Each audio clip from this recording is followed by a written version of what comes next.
Merci de nous retrouver. Au cours de cette session 4, nous allons introduire le modèle TCP/IP. Les protocoles constituent un ensemble de règles qui définissent le processus de communication entre des équipements du réseau. Alors ici, il faut retenir processus de communication. Donc ce sont des protocoles qui définissent le processus de communication entre les équipements d'un réseau. Les réseaux modernes utilisent le modèle TCP/IP. Donc, lorsque nous nous connectons à l'Internet, nous utilisons le modèle TCP/IP. La suite de protocoles TCP/IP définit une large collection de protocoles qui permettent aux ordinateurs de communiquer. Donc, c'est une large collection de protocoles. Dans le cadre du CCNA 200-301, nous allons découvrir ces protocoles progressivement. Donc, il y a des protocoles que nous allons découvrir dans le cadre du premier guide et il y a des protocoles qui seront découvertes lorsque nous allons aborder le deuxième guide. Alors, j'aimerais aussi préciser que ces protocoles ont des concepts qui sont un peu difficiles, mais ici, c'est juste les introduire parce qu'il y a des manuels, il y a des livres qui ont été écrits sur la suite TCP/IP. Et ici aussi, j'aimerais vous avertir que vous soyez tolérant avec vous-même. Il se pourrait qu'à la fin de cette session, que vous arrivez à la conclusion que vous n'avez rien compris. C'est normal parce que ça prend du temps de comprendre l'architecture des protocoles et il y a des gens qui ont de l'expérience, qui ont des années dans le travail, qui ne comprennent pas encore exactement ces modèles, donc le modèle TCP/IP et le modèle OSI que nous allons voir lors de la prochaine session, je pense. Donc, TCP/IP utilise des documents appelés Request for Comment. TCP/IP fait recours aux standards et protocoles définis par d'autres groupes. Donc, nous allons beaucoup parler des standards. Les standards, nous pouvons les considérer comme des principes de conception ou de fabrication des équipements ou encore de définition des protocoles. Donc, ces standards sont définis par des instituts tels que l'IEEE, Institute of Electrical and Electronic Engineers. Un modèle de réseau tel que TCP/IP divise les fonctions en catégories appelées layer, couche en français. Donc, nous allons beaucoup parler de layer et de couche. De temps en temps, je pourrais faire référence à layer ou encore à couche. Je serai en train de parler de la même chose. Alors, ici, nous avons un tableau qui fait un résumé des 5 couches du modèle TCP/IP. Donc, nous allons partir du bas. Ici, nous avons le physical. Donc, c'est la première couche. Le physical, c'est la couche physique. Donc, la couche physique du modèle TCP/IP. Donc, ici, on dit transmission des bits sur une connexion physique. Alors, nous savons qu'un réseau sert à transmettre des données. Donc, je vais ouvrir Packet Tracer. Nous allons faire quelque chose rapidement. Donc, si je bâtis une topologie, donc j'ai 2 routeurs. Et ici, l'objectif, c'est de rendre les sessions un peu, d'ajouter un peu de pratique sur chaque session afin que vous puissiez évoluer dans la compréhension de l'utilisation de cette application Packet Tracer. Alors, je vais ajouter les câbles, je vais utiliser la méthode automatique.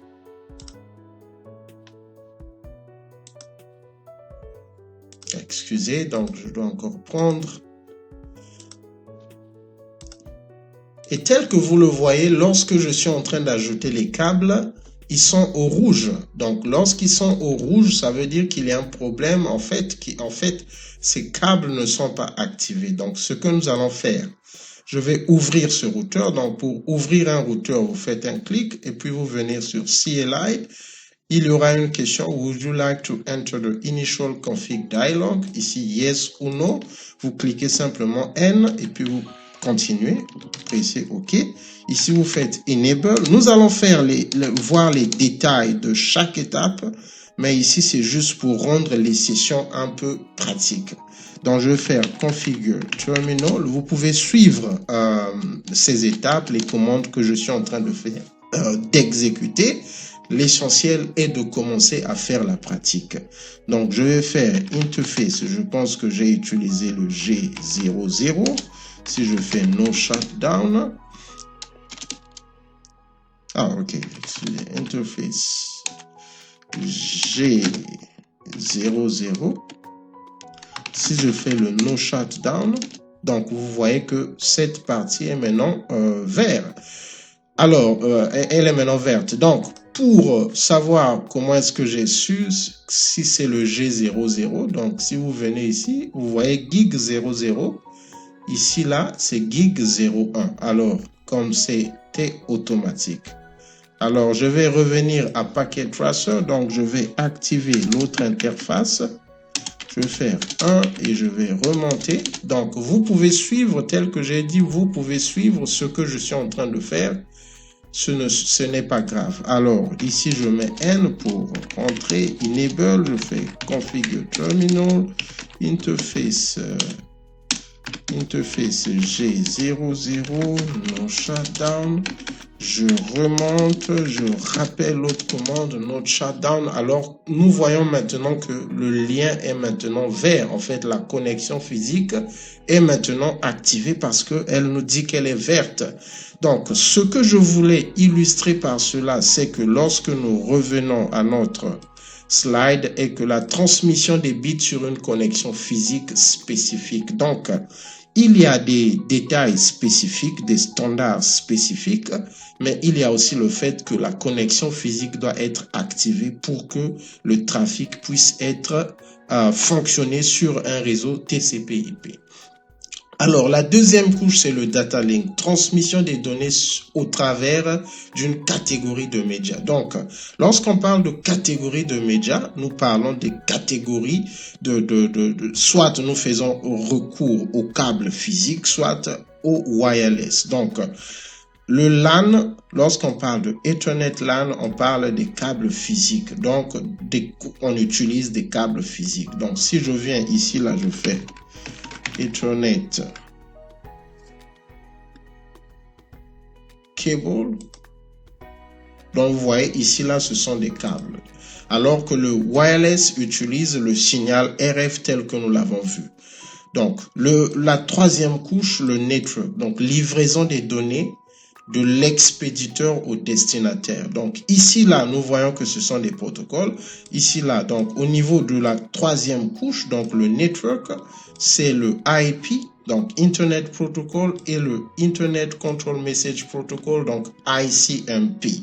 Donc ici là c'est le network. Donc pour illustrer cela par rapport à notre topologie, le network c'est simplement le fait que si ce PC veut communiquer avec ce PC, il y a deux choses. Donc excusez, la première chose que ce PC veut communiquer avec ce PC, ici là ça pouvait être un serveur, donc juste pour illustrer. Donc, ce PC doit avoir l'adresse IP de ce PC. Donc, ça, c'est la première chose. Et le routeur va faire le routage, donc la transmission de ces paquets en suivant certaines routes. Donc, ça, c'est le travail de la troisième couche, le network. Donc, l'adresse IP et le routage. À la quatrième couche, nous avons le transport. Et ici, on nous dit que ce sont les applications qui servent à transmettre et recevoir les données. Donc ici, nous avons deux protocoles, TCP et UDP. Nous allons voir les détails de ces protocoles au cours du programme. Donc la cinquième couche, c'est l'application, les applications qui servent à transmettre et recevoir les données. Donc c'est la même définition, mais il y a des différences. Ici, nous avons l'exemple le plus populaire, c'est HTTP. Donc nous allons continuer, je vais enlever ceci. Alors, ici nous allons donner les détails de la cinquième couche, donc Application Layer. La couche appelée Application Layer offre des services aux applications qui fonctionnent sur notre PC. Elle définit les services auxquels les dites applications ont besoin. Cette couche offre une interface entre l'application. Donc, retenez ici, offre une interface entre l'application qui fonctionne sur le PC et le réseau. Alors, je vais donner quelques exemples ici, là. Si j'ouvre un programme tel que Notepad, ici, là, vous pouvez vous poser la question, est-ce que Notepad peut nous donner accès à l'Internet? Non. La réponse est très simple parce que Notepad n'a pas des fonctions ou encore des features qui peuvent lui permettre de nous donner accès à l'Internet. Je prends l'exemple d'une deuxième application sur un PC. Je prends la calculatrice. Donc, si vous ouvrez une calculatrice, la calculatrice ne peut pas vous donner accès à l'Internet. Par contre, si vous prenez un navigateur web, j'utilise Mozilla Firefox, ça pouvait être Google Chrome ou encore Internet Explorer. Ce sont des navigateurs web. Donc, avec un navigateur web, c'est une interface. Donc, voilà pourquoi on parle de HTTP, parce que le navigateur web utilise le protocole HTTP. Nous allons voir les détails. Ici, là, je voulais juste illustrer le fait que c'est une interface entre l'application qui fonctionne sur le PC et le réseau. Exemple, HTTP définit comment un navigateur web peut accéder au contenu du serveur web. Donc, HTTP, c'est un protocole qui définit, comment est-ce qu'un navigateur web. Donc, Mozilla Firefox, Google Chrome ou encore Internet Explorer utilisent les processus définis par HTTP. Donc, nous allons donner les détails sur HTTP. Le premier navigateur web a été créé par Tim Berners-Lee au début des années 90. Un navigateur web demande le contenu d'une page web. La page web est un fichier d'un serveur web. La version complète d'une adresse web appelée Uniform Resource Locators URL ou Uniform Resource Identifiers ou encore URI commence par les lettres HTTP. Ce qu'il faut retenir ici est que la page web est un fichier d'un serveur web. Donc, si nous repartons sur notre topologie, nous pouvons prendre un serveur et ajouter sur notre topologie. Donc, nous pouvons mettre le serveur ici, là. Excusez, je voulais ajouter un câble. Et donc, tel que nous l'avons vu, la page web est un fichier d'un serveur web. Donc, pour que ça soit un peu logique, je vais activer cette interface, c'est le G02 et je suis ici. G02, je vais mettre no shutdown afin que ça soit vert, afin que nous puissions vraiment voir que les trafics peuvent arriver au niveau de ce serveur. Et donc, nous allons continuer. Le processus HTTP commence par une demande transmise au travers du message GET. Ce message contient le nom du fichier. Le serveur web va répondre avec plusieurs types de messages code. Donc, je vais illustrer cela. Ici, là, si je fais Google, donc je clique OK, ça va m'afficher la page Google. Donc, je prends l'exemple d'un autre site. Si je fais la semaine africaine, je ne sais pas si c'est .com. Donc, c'est pas .com. OK, donc, vous voyez que ça m'a affiché autre chose. Donc, si je prends l'exemple RFI.fr, RFI.fr également peut m'afficher quelque chose. Donc, mais si je peux ajouter ici c'est la page principale. Mais vous savez que lorsqu'on navigue, on peut ajouter d'autres détails. Je peux ajouter d'autres détails. Mais si j'ajoute par exemple des détails, les détails d'un fichier qui n'existe pas dans le serveur qui héberge les données de RFI, donc j'ai ajouté DDD. Si je clique OK, vous voyez que ça m'a affiché le code 444. Donc, c'est de ce code que nous parlons. Donc, lorsque le fichier que nous demandons existe, c'est le code 200 pour OK. Lorsque le fichier n'existe pas, c'est le code HTTP 404 pour page not found. J'avais mis une extension, l'extension d'une page qui existe dans le serveur qui héberge les données de RFI, j'aurais eu une réponse positive. Donc, si le contenu demandé contient plusieurs pages, le serveur web va continuer à transmettre des messages, plusieurs pages, sans mettre le code initial sur le message qui suit. Donc, c'est clair. Alors ici, nous avons un résumé du processus HTTP. Donc, la première étape, c'est ce que nous venons de faire. J'ai saisi un lien sur le navigateur web. La deuxième étape, le serveur identifie...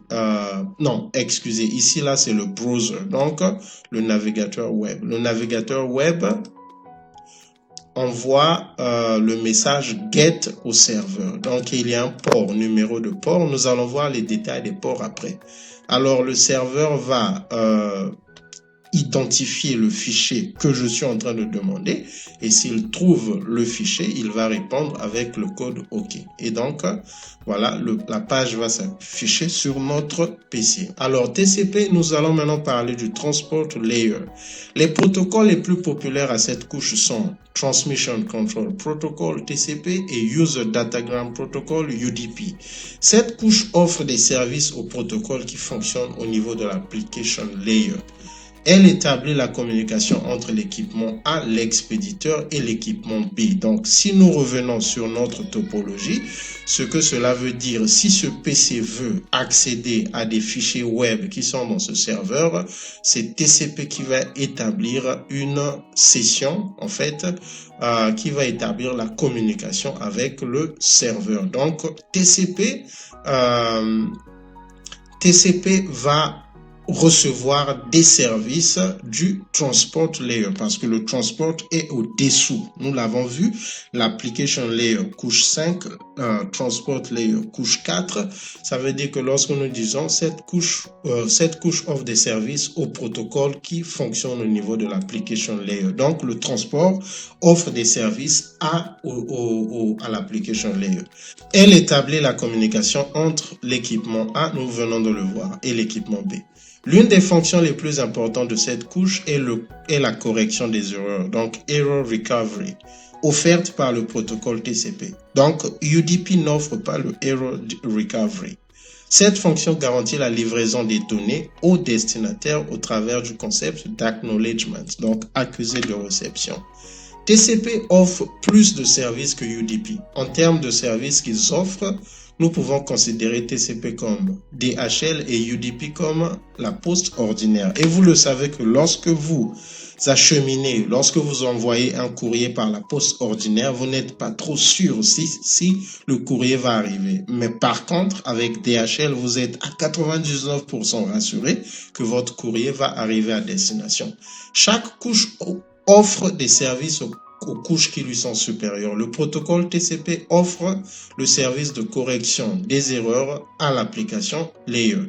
Le message GET ou l'une des réponses du serveur web contenant le contenu de la page web se perdent dans le réseau TCP/IP.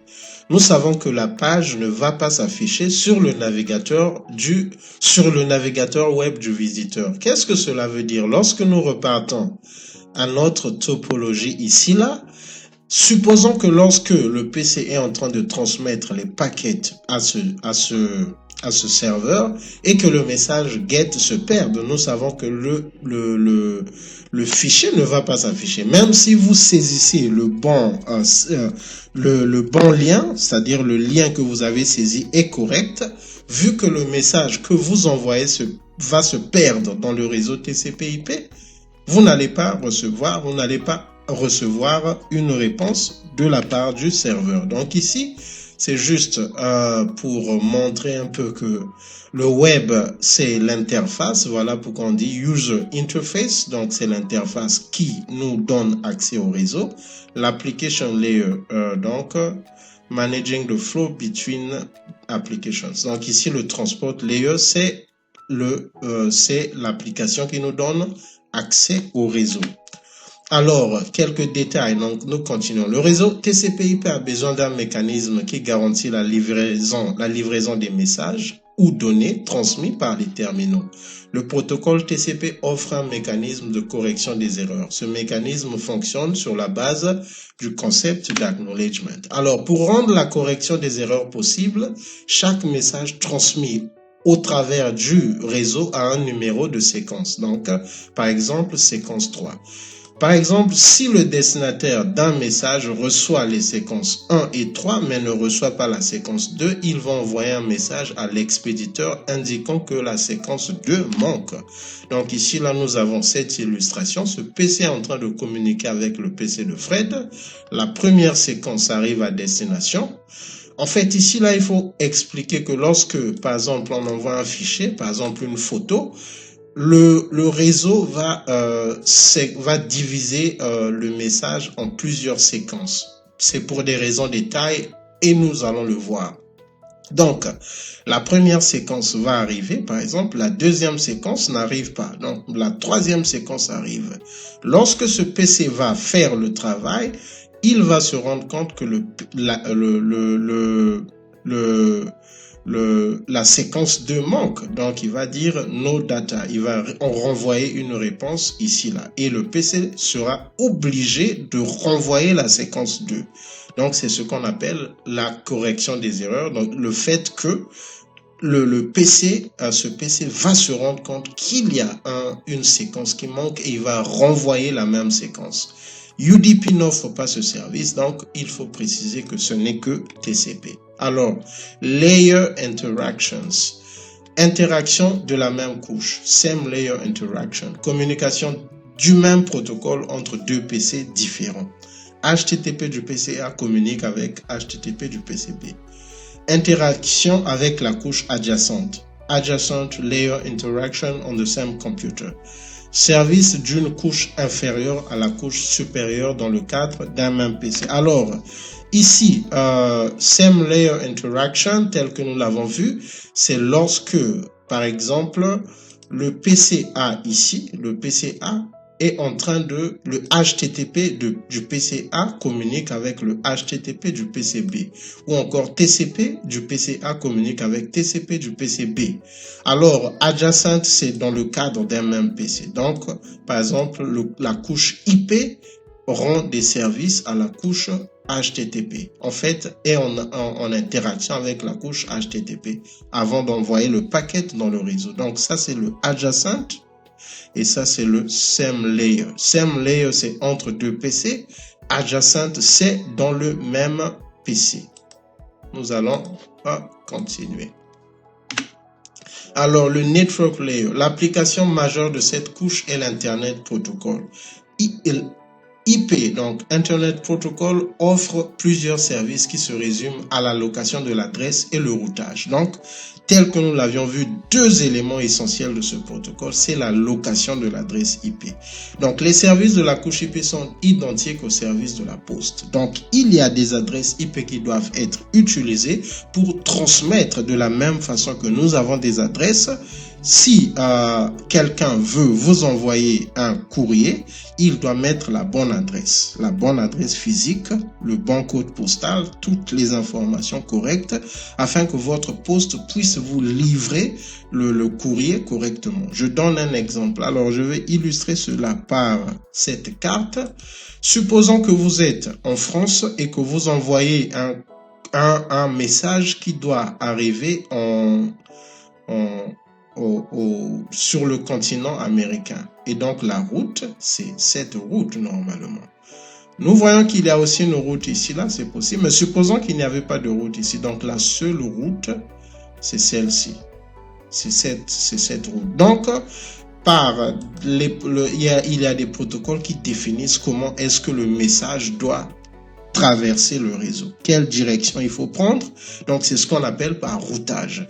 L'adresse, c'est le fait que le message transmis doit être destiné à une adresse spécifique. Et le routage, ce sont les fonctions qui permettent de définir la route que le paquet va prendre. Donc, il faut une adresse sur l'enveloppe. La poste a des routes locales, nationales et internationales. C'est ce que nous venons de voir. Juste pour renforcer le concept, si vous êtes en France, à Paris, vous envoyez un courrier à Marseille, la poste ne va pas envoyer ce courrier à Dakar ou encore à Nairobi, parce que ce serait une mauvaise direction.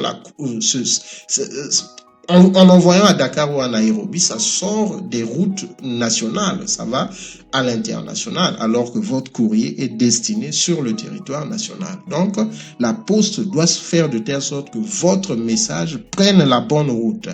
Les couches supérieures livrent les données à la couche IP qui joue le rôle de la poste. Qu'est-ce que cela veut dire? Donc, les couches supérieures, donc l'application, le transport, fait le travail et livre les messages à la couche network layer pour transmettre sur le réseau. Ici, c'est juste une topologie pour renforcer ou pour reposer. Donc, le data link et physical layers. Les couches data link et physical définissent les protocoles et équipements requis pour la livraison des données au travers des connexions et câbles physiques. Donc, ici, là, nous avons les protocoles et équipements. Donc, nous avons des équipements au niveau, certains équipements au niveau de la couche, de la première couche, donc la couche physique, mais il y a des protocoles qui gèrent, qui définissent comment est-ce que le message doit traverser la couche physique. Les deux couches travaillent ensemble. Donc, les protocoles, les protocoles, c'est plus au niveau du data link, donc la deuxième couche. Donc, c'est là où il y a les protocoles qui définissent comment est-ce que le message doit être livré sur la couche physique. Ok, donc les deux couches travaillent ensemble. Bien qu'il peut y avoir des protocoles au niveau de la première couche, mais je pense que c'est comme ça qu'il faut retenir ça pour l'instant. Les deux couches travaillent ensemble. La couche physique définit le câblage et l'énergie, signale de l'énergie au travers des câbles. Le data link définit les mécanismes par lesquels les données sont placées sur la couche physique. Donc, nous le voyons ici, mécanisme. Donc, les protocoles définissent les mécanismes par lesquels les messages sont placés sur la couche physique. Et la couche physique définit le câblage et l'énergie. Donc, ici, nous avons un tableau qui introduit l'encapsulation, mais ce que je veux renforcer ici, c'est que nous sommes au niveau de la première couche ici, là. Donc ici, nous avons les bits, c'est représenté en termes de 0 et 1, donc c'est des codes binaires. Donc, pour partir du haut, le message vient vous envoyer un email, le message est appelé data, donc il est transmis au niveau du transport layer, et le transport va livrer au network layer et le network layer va livrer au data link layer et le data link va livrer à la première couche. Alors, nous sommes à la fin. The best way to get started is to quit talking and begin doing. Donc, la meilleure façon d'apprendre, de commencer à faire quelque chose est d'arrêter de parler et de commencer à faire. Citation de Walt Disney. Nous nous retrouvons lors de la prochaine session. Si vous avez aimé, partagez cette session, souscrivez à notre page, aimez cette session, que Dieu vous bénisse.